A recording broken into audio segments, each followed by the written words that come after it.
TM. Soundararajan என்கிற மாபெரும் இசை சக்கரவர்த்தியை பற்றி பேசுவதிலே மிகுந்த பெருமை அடைகிறேன்.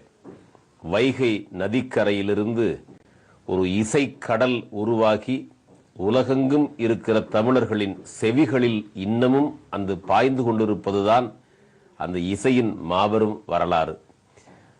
எனக்கு டி.எம். சௌந்தரராஜன் ஒரு தமிழாசிரியர். எப்படி தமிழாசிரியர் என்று கேட்டால், தமிழாசிரியர்கள் சொல்லித்தராத தமிழை எனக்கு டி.எம்.எஸ். தான் சொல்லிக் கொடுத்தார். அழகிய தமிழ் மகள் இவள், இரு விழிகளில் எழுதிய மடல், மெல்ல மொழிவது உறவென்னும் குரல் என்கிற பாடலை சொல்லி சொல்லித்தான் நான் மொழியை பேச கற்றுக்கொண்டேன். எனக்கு என்னுடைய அம்மாவுக்கு பிறகு என்னுடைய மொழியை எனக்கு போதித்தவர் டி.எம்.எஸ். அவருடைய குரல் வசீகரமான குரல், மென்மையான குரல்.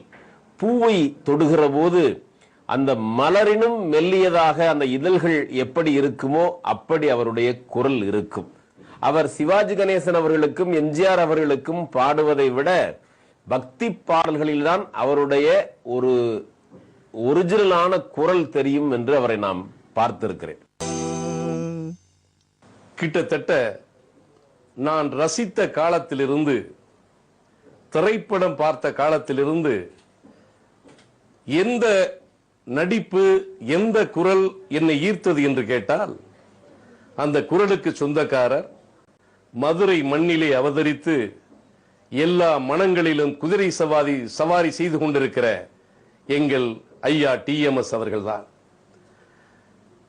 சிவாஜி அவர்கள் நடித்தார்கள், அதில் எனக்கு ஒன்றும் ஆச்சரியமில்லை. எம்ஜிஆர் அவர்கள் நடித்தார்கள், அதில் எனக்கு ஒன்றும் ஆச்சரியமில்லை.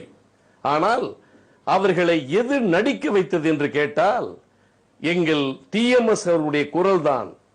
இந்த குரலை கேட்கின்ற பொழுது, அந்த குரல் சிரித்தால் அந்த நடிகன் சிரிக்கிறான், அந்த குரல் அழுதால் அந்த நடிகன் அழுகிறான். ஆக எல்லோரையும் உடலை மட்டும் நடிக்க வைத்த இயக்குனர்கள் டி.எம்.எஸ். குரலை மட்டும்தான் அதிகமாக நடிக்க வைத்தார்கள். டி.எம்.எஸ். அவருடைய குரலுக்கு உதாரணம் ஒன்று சொல்ல வேண்டுமென்றால், சிவாஜி ஒரு படத்திலே வேகமாக ஓடி வந்து மூச்சிறைக்க பாடுவார். அந்த மூச்சிறைக்க பாடுகிற பொழுது, அந்த நாள் ஞாபகம் நெஞ்சிலே வந்ததே நண்பனே என்று பாடுகிற பொழுது, இந்த டி.எம்.எஸ். குரல் ஓடாமல் ஒரே இடத்தில் இருந்து கொண்டு அந்த ஓடி வந்து இருக்கிற களைப்பை சிவாஜி அவர்கள் பயன்படுத்தினார் அல்லவா? அந்த களைப்புக்கு குரல் கொடுத்தவன் யார் என்று கேட்டால், எங்களுடைய பாடகன், நெஞ்சத்தில் நீங்காத இடம் பெற்றிருக்கிற டி.எம்.எஸ். அவர்கள் தான்.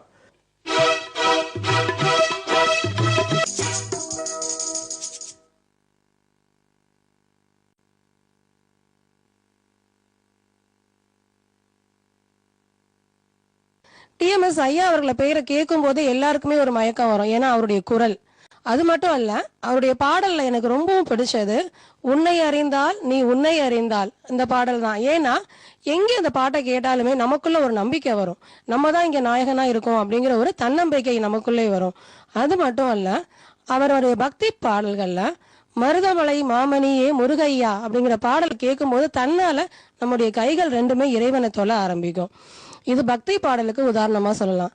நம்ம சாதனை செய்யறதுக்கே யோசிச்சுட்டு இருக்கோம், இந்த வயசுல நம்ம என்ன செய்ய போறோம் அப்படின்னு நினைக்கிறோம். ஆனா 24 வயசுலயே தன்னுடைய சினிமா துறை மூலமா இன்னைக்கும் மக்கள் பேசப்படுற அளவுக்கு சாதனைகளை செஞ்சிருக்காரு நம்மளுடைய டி.எம்.எஸ். ஐயா அவர்கள். அது மட்டுமல்ல, எண்ணிலடங்கா விருதுகளை குவிச்சிருக்காரு.